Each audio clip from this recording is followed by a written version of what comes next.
اگر مستضعف دیدی ولی از نان امروزت به او چیز نبخشیدی، به انسان بودنت شک کن. اگر چادر به سر داری ولی از زیر آن چادر به یک دیوانه خندیدی، به انسان بودنت شک کن.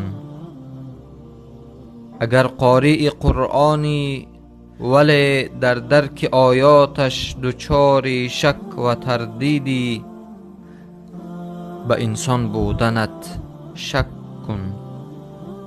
اگر گفتی خدا ترسی ولی از ترس اموالت تمام شب نخوابیدی، به انسان بودنت شک کن.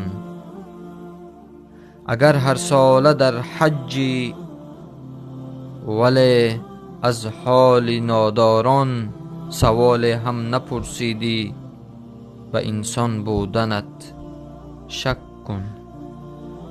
اگر مرگ کسی دیدی ولی قدری سری سوزن ز جایی خود نجنبیدی، به انسان بودنت شک کن.